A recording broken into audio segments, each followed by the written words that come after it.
Brussels. Reuters European Union leaders could hand Theresa May an olive branch in deadlocked Brexit negotiations next week by launching their own internal preparations for a transition to a new relationship with Britain.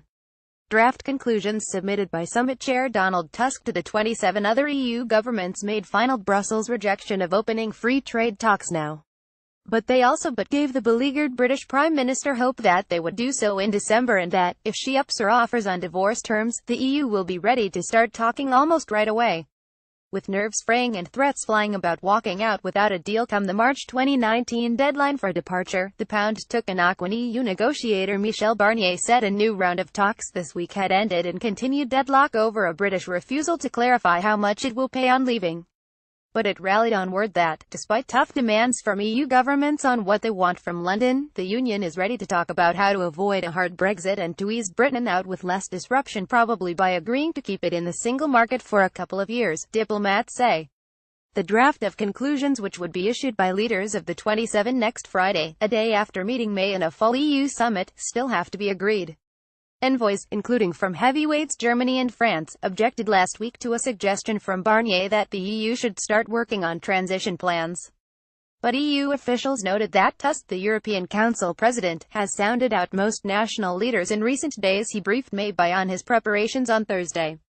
A senior EU official, closely involved in the negotiations, said Brussels did not expect major changes to the summit text.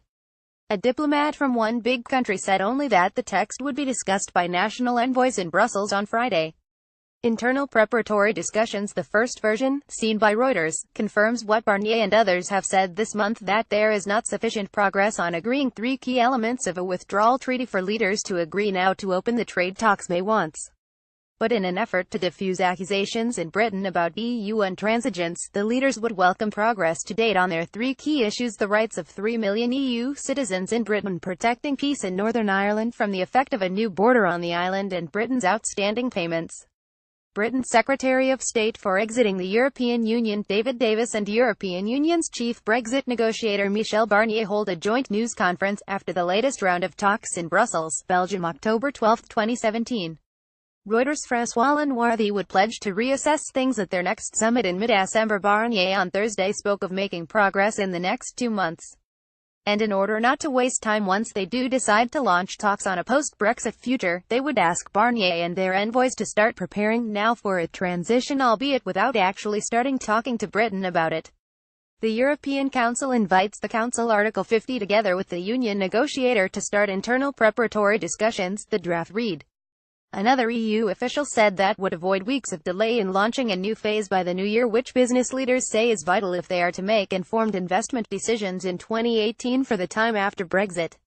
Without a good idea by early next year of what a transition period will look like, international businesses in Britain would start to vote with their feet and move operations to the continent for fear of a hard Brexit, some have warned.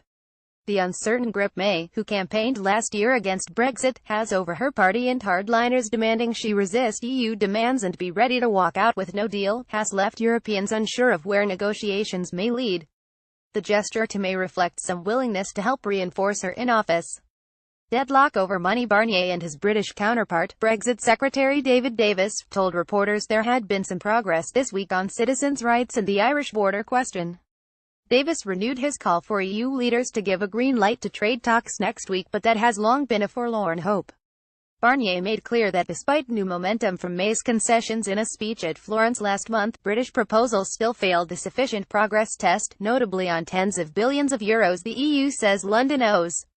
May said Britain would ensure the other 27 countries did not lose out financially from Brexit in the current EU budget period to 2020 and would honour commitments, but Barnier said London was failing to spell out just what it was ready to pay. There was no negotiation on this, but we did have technical discussions which were useful, he said.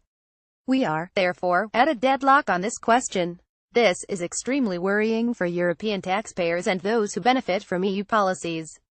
Nonetheless, he offered hope. I am still convinced that, with political will, decisive progress is within reach in the coming 2 months. With David Davis, we will organize several negotiating meetings between now and the end of the year. May herself said there had been good progress and welcomed Barnier's talk of further progress over the coming weeks. Additional reporting by Philip Blenkinsop, writing by Alistair MacDonald, editing by Toby Chopra and Lisa Shoemaker.